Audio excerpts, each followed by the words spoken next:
मित्रांनो, डॉक्टर बाबासाहेब आंबेडकरांच्या जाती निर्मूलन या पुस्तकातील एक उतारा मी एक प्रकरण छोटंसं आहे ते आपल्यासमोर वाचून दाखवणार आहे. अशी अपेक्षा आहे की आपल्याला ते नक्कीच आवडेल.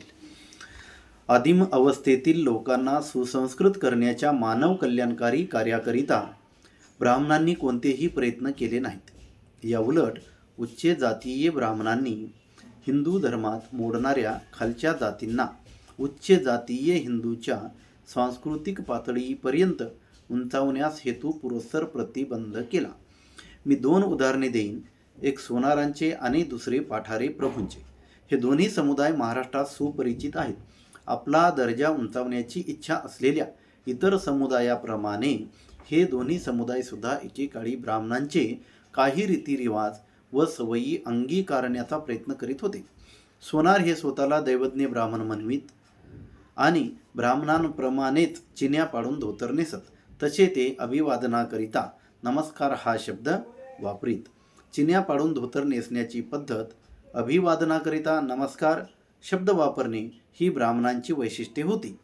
ब्राह्मणांना हे नक्कल करणे आवडले नाही. तसेच सोनारांनी ब्राह्मणांचा तोरा दाखवणे हे देखील आवडले नाही.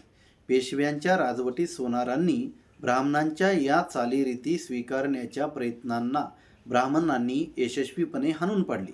इतकेच नव्हे तर ईस्ट इंडिया कंपनी मुंबई वसाहतीच्या कौन्सिल अध्यक्षाकडे त्यांनी दाद मागितली व मागणी केली की मुंबईमध्ये राहणाऱ्या सोनारांच्या विरुद्ध याबाबत मनाई हुकूम जारी करावा. एकेकाळी पाठारे प्रभू या जातीत विधवांच्या पुनर्विवाहांची प्रथा रूढ होती. पुढे या जातीतील काही सदस्यांना विधवांच्या पुनर्विवाहाची प्रथा ही सामाजिकदृष्ट्या कमीपणा आणणारी वाटू लागली. कारण ब्राह्मणांमध्ये प्रचलित असलेल्या विधवा पुनर्विवाहांच्या प्रतिबंधाविरुद्ध ही प्रथम होती. आपल्या जातीचा दर्जा उंचावण्याच्या उद्देशाने काही पाठारे प्रभूंनी त्यांच्या जातीत रूढ असलेल्या विधवा पुनर्विवाहाच्या प्रथेला बंद पाडले.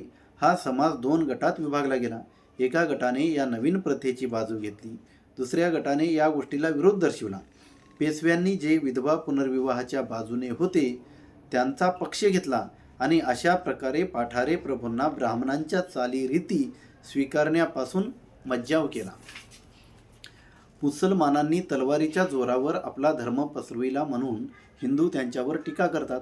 ख्रिश्चन धर्माविरुद्ध बोलणाऱ्यांची मुस्कटदाबी करणाऱ्या रोमन न्यायालयाचा संदर्भ देऊन ते ख्रिश्चनत्वाची टवाळी करतात. परंतु खरे पाहिले असता कोण अधिक उत्तम आहे, तसेच आपल्या आदरास पात्र आहे.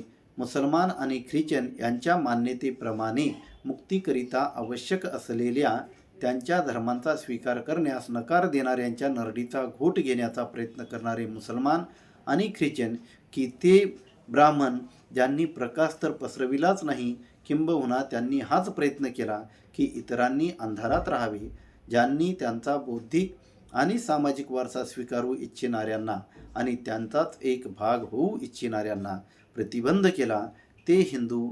मला हे म्हणण्यास मुळीच संकोच होत नाही की जर मुसलमान हे निर्दयी आहेत तर ब्राह्मण हे नीच आहेत आणि नीचता ही निर्दयतेपेक्षा जास्त वाईट आहे.